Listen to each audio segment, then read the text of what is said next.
Halo Pak, apa kabar? Silakan dibuka maskernya. Kabar baik, terima Ya, kasih Mbak Dewi. Bapak, ini langsung saja untuk Gunung Semeru kan kembali erupsi dalam Hmm. beberapa hari terakhir ini. Nah, untuk sampai saat ini sendiri bagaimana statusnya, Pak?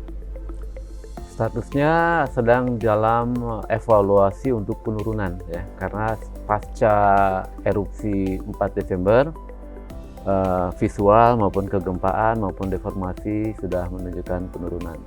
Walaupun yang ke depan yang ditekankan adalah bahaya sekunder yaitu aliran lahar hujan. Nah, hujan. Kalau untuk Gunung Semeru ini sendiri apa yang paling dikhawatirkan, Pak? Selain awan panas dan juga semburan lava dan juga hujan abu. Ya, ini memang fenomena yang sangat lama erupsi seperti ini di Gunung Semeru ya. Sejak setidaknya dari data kami tahun 1940-an lah. Nah, kesimpulan dari kami ya, terakhir nih saya sampaikan ke pengamat yang ada di pos, gunung ini sangat-sangat aktif dan mematikan. Kesimpulannya itu saya sampaikan 2 bulan yang lalu, sebelum kejadian ini. Oke, lalu apa saja yang harus diwaspadai, Pak, untuk erupsi Gunung Semeru Ya, ini? kalau gunungnya sangat-sangat aktif dan mematikan, yang harus diwaspadai adalah kita harus bergerak cepat dalam antisipasi. Untuk bergerak cepatnya sendiri apa saja yang bisa dilakukan oleh mungkin untuk pihak PVMBG sendiri dan juga pihak pemerintah dan masyarakat? Ya, kita harus mempunyai tim yang solid, yang lengkap, yang punya kompetensi yang bagus dan cepat. Di samping pengamat yang sangat responsif dan ditunjang oleh modernisasi peralatan. Ini memang program dari Kementerian SDM untuk modernisasi peralatan yang ada di gunung-gunung di Indonesia, terutama gunung-gunung yang paling aktif. Kalau untuk sejauh ini, Pak, apa saja mitigasi bencana yang sudah dilakukan oleh PVMBG, BPBD, dan juga instansi lainnya? Ya, kita melakukan koordinasi tentunya, karena dari produk dari PVMBG, Badan Geologi ini adalah peta dan rekomendasi. Nah, ini harus tersampaikan, harus dipastikan nih sampai kepada daerah ya, agar dimanfaatkan sebagai usernya masyarakat nanti. Nah, tentu program dari BPBD maupun Pemkab itu mensosialisasikan kepada masyarakat, kan seperti di Semeru itu banyak penambang. Nah, itu kan harus ada komunikasi yang bagus. Ingat, ini masalah kecepatan. Otomatis komunikasi dan koordinasi merupakan ujung tombak. Lalu ini Pak, untuk estimasi aktivitas kedua dari Gunung Semeru dan juga Gunung Merapi untuk selama beberapa bulan ke depan, terlebih ini sedang puncak musim hujan, itu bagaimana Pak? Ya, kalau dari aktivitas dari dalam itu memang berfluktuasi ya. Oleh karenanya yang Semeru ini sedang kita evaluasi untuk turun status, kemudian Merapi masih dalam status siaga, terus dievaluasi karena masih berfluktuasi datanya. Tapi yang tetap mengancam adalah bahaya sekunder, baik di Semeru maupun di Merapi, terutama saat hujan, karena material yang sekarang ini menumpuk di Gunung Semeru nih, produk tahun 2020, 2021, 2022, itu udah penuh itu. Asal ada hujan yang lebat, akan bahaya sekali ke panjang jalur sungai yang Kobokan terutama. Yang level awas adalah Gunung Semeru saat ini, kemudian yang level 3 atau level siaga ada Gunung Merapi, ada Ili Lowotolok, ada Anak Rakatau.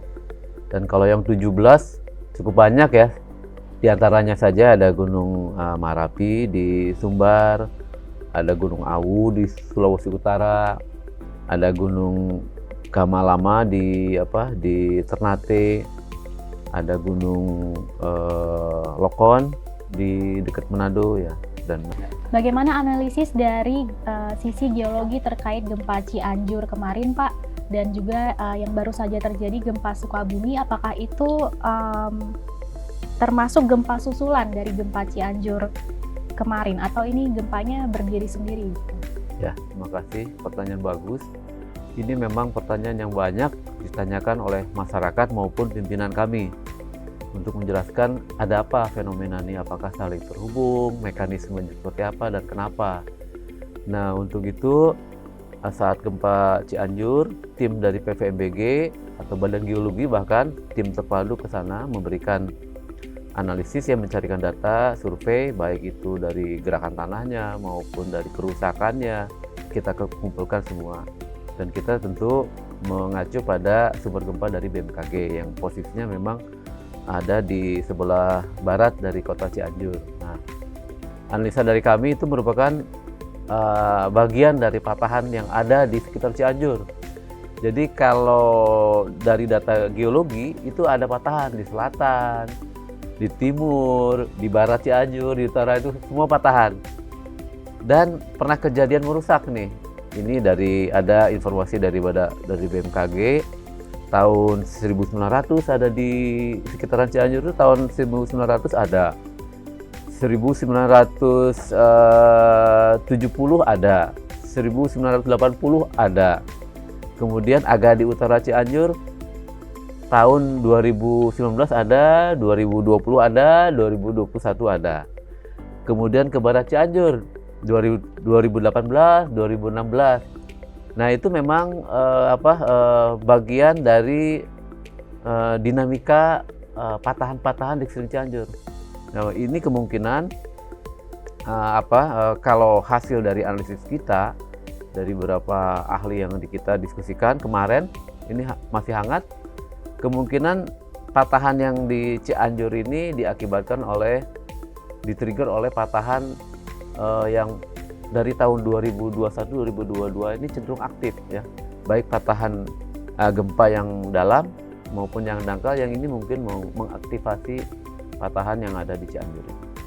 Lalu korelasinya dengan yang gempa Sukabumi ini sendiri gimana Pak? Betul, jadi itu membuktikan bahwa sejak tahun 2021 dan 2022 ini baik yang gempa dangkal maupun gempa yang dalam memang lebih aktif. Nah, itu kemungkinan dalam rangkaian itu mereka walaupun kedalamannya berbeda ya. Di Sukabumi, di Garut itu kedalamannya 100-an kilo, sedangkan di Cianjur itu 10 kilo. Nah, kemungkinan yang paling sering itu yang gempa dalam ini membangkitkan patahan yang dangkal yang di dekat Cianjur.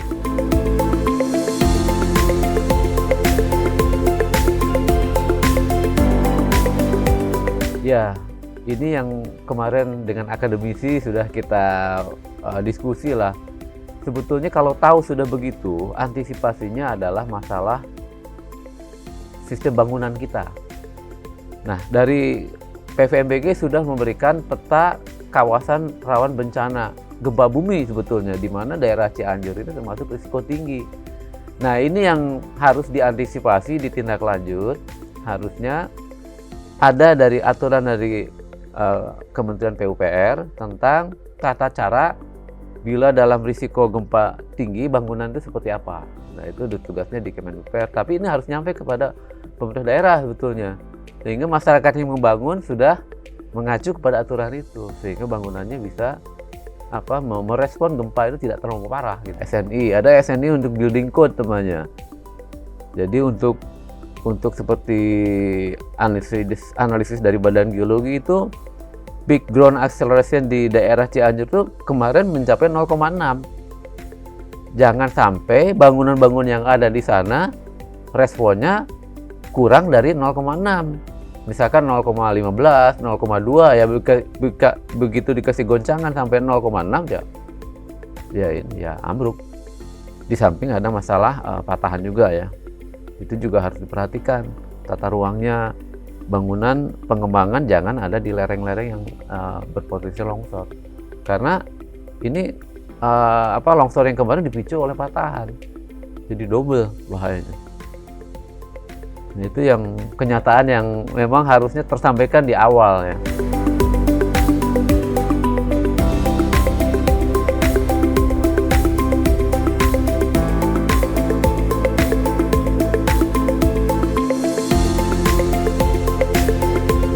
Kita harus mengantisipasi, merespon ya, dengan preventif sebetulnya.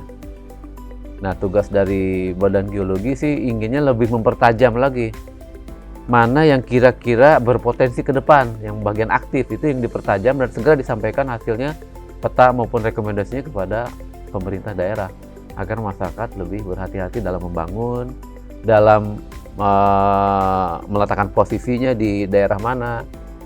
Kalaupun yang agak risiko terjadi goncangan berarti bangunannya harus diperkuat. Pak, apakah bencana erupsi gunung ini sendiri bisa berpotensi menimbulkan bencana lainnya seperti gempa, longsor, dan lain-lain seperti yang Bapak bilang tadi, dan apa saja yang bisa dilakukan oleh pemerintah dan juga masyarakat untuk menghadapi situasi ini, Pak? Kalau secara mainstream ya atau secara umum lah, erupsi itu lebih ke produk material yang panas sebetulnya dan halus, itu yang bahaya dan cakupannya luas sampai puluhan kilometer. Kalau erupsinya besar bahkan yang tingginya sampai 30 kilo, 40 kilometer itu udah global. Abunya itu bisa mempengaruhi, bisa berputar abu ini mengelilingi bumi berbulan-bulan.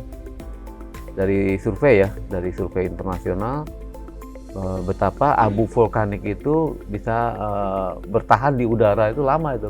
Karena di bawah siklus udara ya, mengelilingi bumi. Untuk dampaknya sendiri, Pak, dari letusan atau erupsi gunung ini sendiri, apakah akan berdampak kepada gempa, banjir, dan juga longsor itu, Pak? Dan maksudnya apa saja yang harus dilakukan oleh masyarakat dan pemerintah untuk menanggulangi atau menghadapi situasi ini? Kalau untuk menghadapi seperti awan panas, jelas kita harus menghindar ya. Kalau dari abu ya, kita bisa menghindar sementara dan kembali lagi kita bersihkan di atap-atap rumah, di jalan, abu tidak terlampaui, dan kita memakai masker karena abunya halus, bisa merusak pernapasan kita. Walaupun tidak membahayakan mati ya, hanya kalau abu ini lama berbulan-bulan kita hirup juga tidak bagus. Terus tempat penyimpanan air juga bisa kena abu, juga nggak bisa diminum. Terus tanaman juga ya memang untuk jangka pendek bisa merusak tanaman, tapi kan dalam jangka panjang bisa menyuburkan tanah.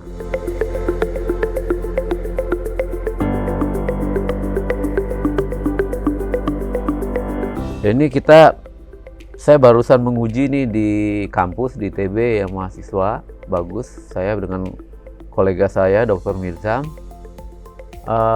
mendapat temuan bahwa di Gunung Raung ini kalderanya baru terjadi tahun 1500 akhir. Berarti 5 abad yang lalu. Baru itu sudah ada manusia, sudah banyak. Nah, ke depan biasanya bentuk-bentuk gunung yang masih kerucutnya bagus berpotensi menjadi kaldera. Nah, mudah-mudahan dengan antisipasi modernisasi peralatan kita bisa deteksi dari awal sehingga kita bisa mengevakuasi dan atau menghindar lah dari bahaya erupsi atau kaldera yang besar seperti itu. Masih di bawahnya tapi tetap berbahaya. Itu volcanic explosion index-nya mendekati 4. Yang Krakatau itu 6. Jadi ya lumayan, gimana pun itu juga produknya ya sampai radius 10 kilo itu masih terdampak. Masyarakat yang tinggal 10 kilo dari puncak gunung bila VI 4 itu masih terdampak besar. Nah, itu kan menjadi itu yang harus segera disampaikan kepada pemerintah daerah ya bila ada potensi seperti itu agar oleh masyarakat bisa diantisipasi. Ya, mitigasi kalau mencegah sulit ya, mencegah gunungnya biar tidak meletus ya. Kita merespon saja. Merespon gimana mengurangi dampaknya. Minimal yang utama nyawa, jangan sampai terdampak. Ya, kalau material ya jangan membangun bangunan permanen di daerah bahaya, kan rugi kita jadinya.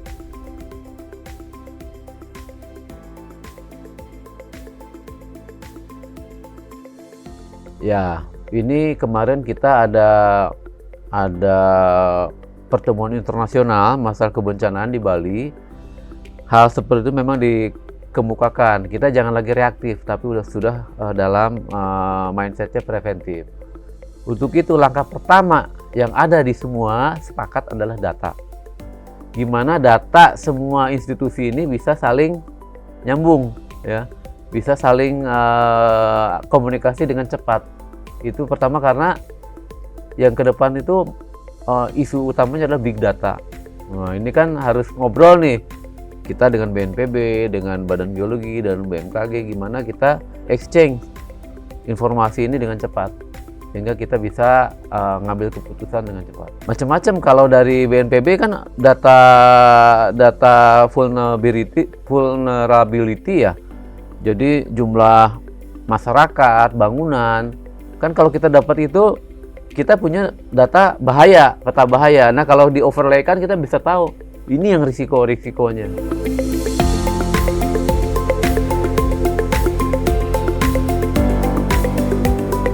On progress sih sebetulnya. Kita sendiri dalam waktu dekat akan launching ya peta kawasan rawan bencana dalam satu portal agar masyarakat atau Pemkab bisa akses langsung per wilayah. Dulu kita punya tapi per lembar peta, masyarakat kurang suka. Ini kabupaten ini masuk lembar mana? Wah, susah. Tapi kalau udah dibuka ada daerah kabupaten, diklik langsung mereka itu mereka yang interest. Tapi lumayan pekerjaannya banyak ya. Kita harus buat platformnya dari awal.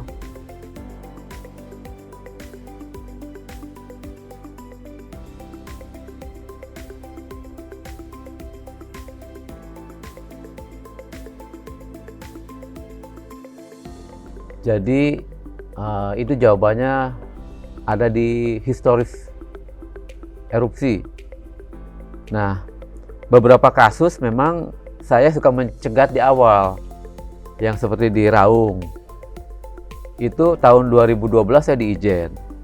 Saya lihat historisnya. Saya cuman berkelakar dengan pengamat. Ini tahun 2015 ini akan erupsi. Yang betul, karena memang polanya ada. Itu bisa kita gunakan yang paling mudah, tapi yang paling akurat ya dengan data monitoring. Nah, biasanya kita gabung, data historisnya ada, data monitoringnya ada. Nah, seperti Semeru, karena memang kita naikkan ke awas karena historisnya memang pernah tahun 1940, 80, di mana di puncaknya tidak ada material pun juga bisa jauh. Kita makanya tidak ragu menaikkan status awas kemarin dari siaga, karena ada kecenderungan itu bisa tinggi.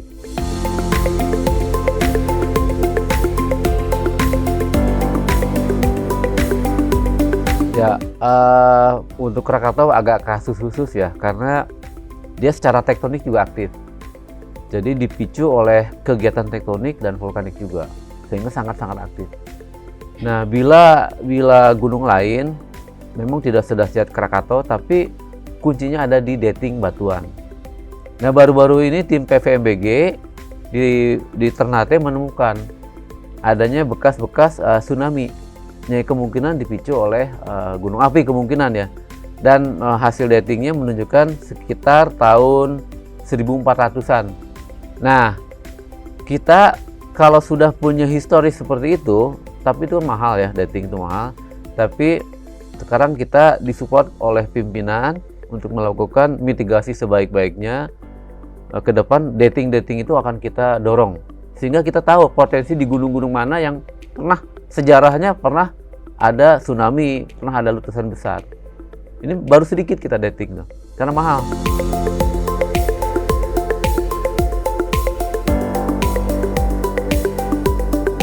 Biasanya dengan kekuatan yang sama ya. Biasanya ada kecenderungan itu. Makanya berulang. Jadi kan dari batuan yang ada berlapis. Oh, kalau di dating kita tahu ini produk 100.000 yang tahun yang lalu. Kita bisa tahu, ini indeks letusannya, erupsinya sekitar 4 atau 5. Ini 50.000 tahun yang lalu. Jadi kelihatan polanya. Asal kita punya dating. Dari dating kita bisa tahu juga tipe erupsinya seperti apa, sehingga kita bisa buat skenario ke depan seperti apa.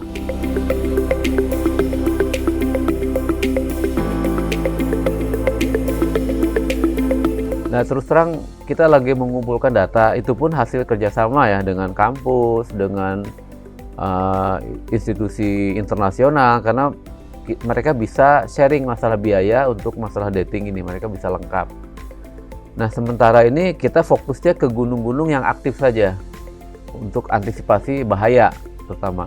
Tapi untuk yang hal-hal yang tadi yang erupsinya besar, itu memang perlu pengkajian yang lebih detail dan lebih rinci sebetulnya, dan butuh lebih lama.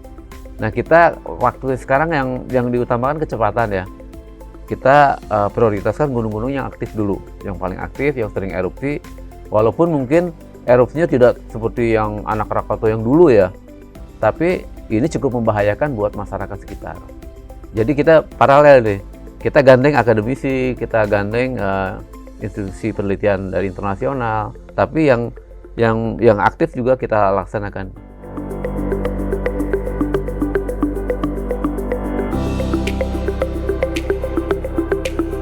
Ya, saya agak punya pengalaman sedikit ya. Sebelum di PVMBG saya di Pusat Survei Geologi. Nah, di sana tugas saya mendorong program Geopark. Nah, salah satunya di Gunung Batur. Jadi kita gali apa historis, keindahan yang ada di gunung seperti Batur ini menjadi daerah wisata. Dan Batur ini sudah Geopark UNESCO, sudah Global Geopark UNESCO, sehingga kita mendapat semacam promosi gratis dari UNESCO nih. Kunjungi Geopark Batur. Nah, di sana ada di dalam Geopark itu ada ininya Pak, ada apa?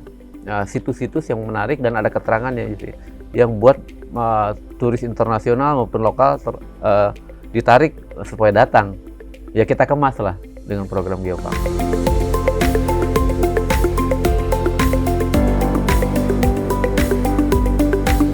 Ijen sekarang lagi on progress Ijen. Karena kan memang Blue Fire-nya bagus ya. Ada penambang apa? Karena Geopark itu kan di samping aspek yang berbau ilmiah, aspek budaya manusianya juga. Di sana kan ada penambang yang sejak zaman Belanda punya penambang. Penambang belerang. Ijen, Bromo juga on progress untuk Geopark ya, sama Bromo. Kalau dari historis memang pernah kaldera yang besar ya. Tapi kalau lihat dari beberapa ratus tahun ke belakang itu letusan kecil saja. Ya. Jadi ada awal yang besar, kemudian ini apa mengecil. Dan di dunia hampir seperti itu. Yang ada kaldera besar, udah gitu diikuti yang kecil-kecil.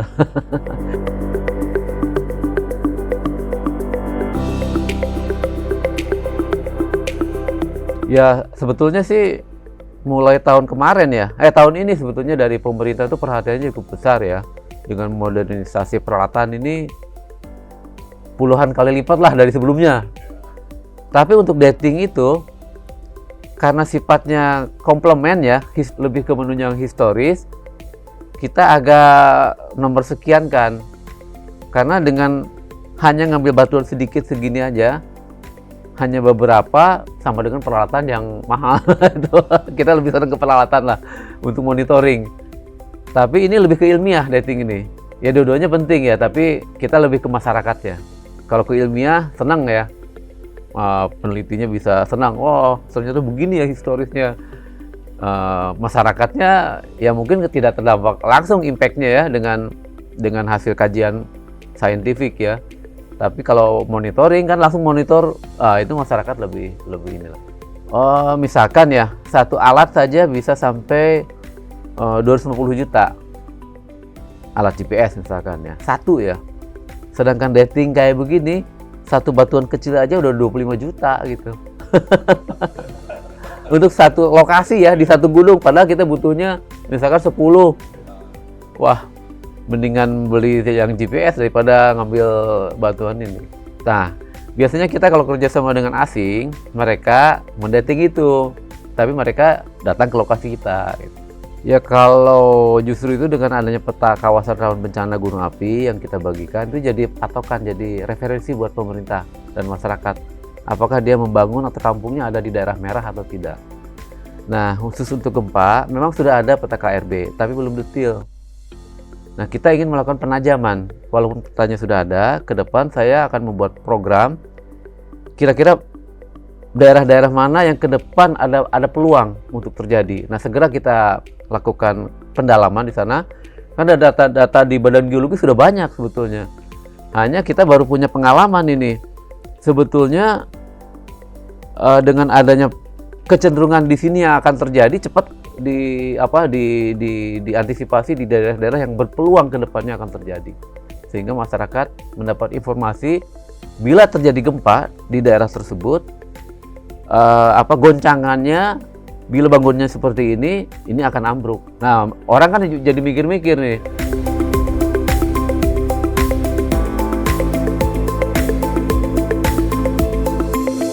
Ya, dari PVMBG ini hasil-hasil dari kita ini segera kita sampaikan kepada masyarakat via pemerintah kabupaten. Dan ini harus gencar dan kita simpan juga di portal. Jadi sudah kita hindarilah kiriman file. Petanya kita update di sana per kabupaten. Jadi kita sampaikan ini kabupaten sini sudah diupdate, silakan di ini, dan masyarakat bisa menimbang-nimbang jadinya dengan bangunan segini peluang goncangan seperti ini apakah bangunannya bisa tahan atau tidak.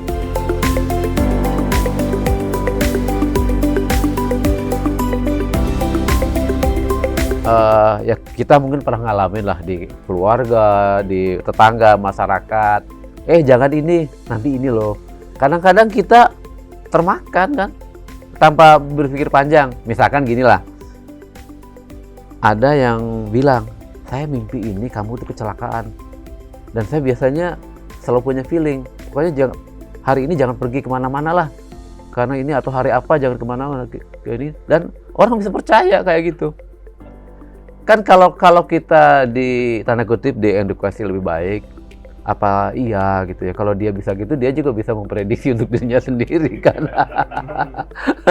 Hidupnya mungkin lebih enak. Nah tapi kan itu nggak gampang lah hal seperti itu. Kadang-kadang pernah ada pengalaman di PVMBG sendiri, ada satu gunung sedang krisis.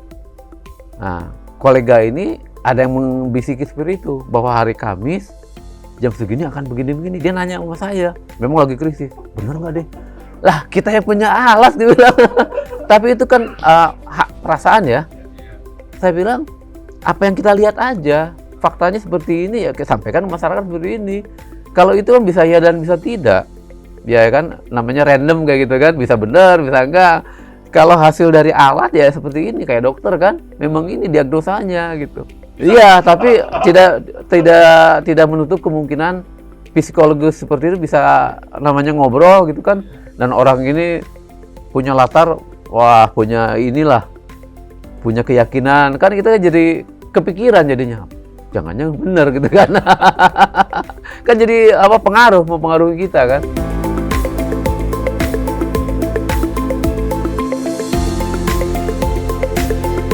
Oh iya sering saya.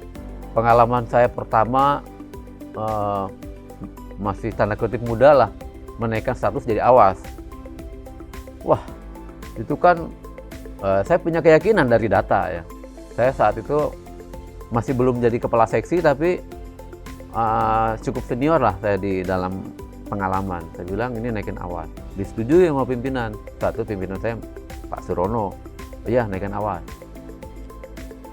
Ya memang di dalam sendiri ada dinamika, ada yang tidak setuju segala macam, termasuk pensiunan pengamat yang sudah sepuh di sana datang ke saya. Menurut saya ini belum Pak. Oh saya bilang oh ya terima kasih Pak, tidak apa-apa. Nah karena saat kita naikkan awas datanya malah turun Pak. Tapi kan data diagnosa awal pegangan saya, walaupun berikutnya jadi menurun. Oh tidak apa-apa Pak. Kita terima yang masukannya. Ternyata 2 hari kemudian aktif lagi gunungnya. Wah memang itu yang krisis beneran. Bapak itu datang lagi. Nah kalau ini benar katanya. Itu gunung apa Pak? Gunung Lokon. Jadi 4 hari menjelang letusan kita naikkan jadi awas. 4 hari kemudian meletus. Gitu. Ya memang itulah historis ya, historis gunung dipegang gitu historis itu. Dari data historisnya 10 tahun paling lama jeda tidak meletus. Ini udah hampir 11 tahun. Data-data menunjang, ya udah Ini kemungkinan ada menurutku. Pak, terima kasih atas waktunya dan terima kasih juga atas bincang-bincangnya. Apa pesan Bapak terhadap masyarakat terkait dengan erupsi dan bencana geologi ini sendiri, Pak? Ya, kita memang ada di Ring of Fire ya. Kita familiar dengan kejadian erupsi, dengan kejadian gempa. Sulit dihindari. Yang bisa kita lakukan adalah mengantisipasi. Misalkan kalau gunung, kita di luar daerah merah untuk membangun bangunan yang permanen ya. Kemudian untuk daerah gempa, ya kita bangunan yang konstruksinya memang bisa meminimalisir goncangan gempa. Atau yang di daerah longsor, ya kita hindari daerah-daerah yang lerengnya terjal. Ya memang tidak mudah ya, karena biasanya kalau belum kejadian kita tidak mau melakukan itu, dan kita biasanya mulai berpikir ini bahaya setelah kejadian, tapi telat. Baik, Ya. terima kasih banyak Bapak Hendra Gunawan sekali lagi selaku Ketua PVMBG, dan sampai jumpa di VOI eksklusif selanjutnya.